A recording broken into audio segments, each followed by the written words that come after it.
So, this is Dr. Dan Purser, danpursermd.com. What a way to start. So your fibromyalgia isn't getting better with our copper conform that we've talked to you about, which really helps your copper levels. And that's the idea. We think copper is the cause of fibromyalgia, whether it is or isn't. You should have normal copper levels. Your metallothionein should function correctly.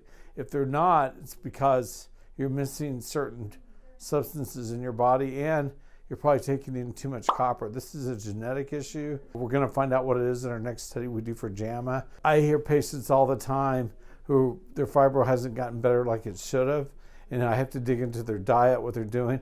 Almonds and almond milk. Quit drinking it. If you have fibromyalgia, do you hear me? Don't drink almond milk. I know it's healthy, it's supposed to be good for you. Not for you. It's super high in copper, and it will torture you and mess you up. So stop almond milk, spinach, kale, cashews, shellfish, chickpeas, avocados, none of those. So if you're mixing avocados, blending them into your almond milk, you're really in trouble. This is Dr. Dan Purser. Cure your fibromyalgia. God bless and go in good health.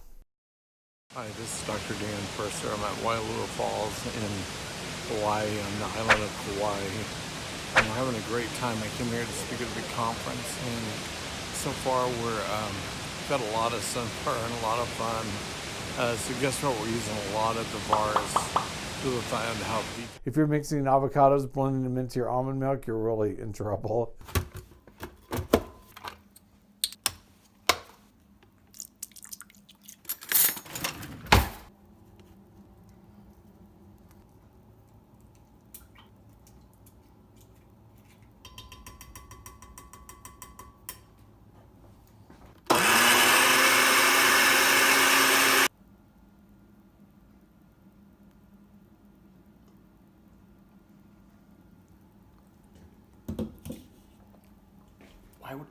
Why would anyone do that?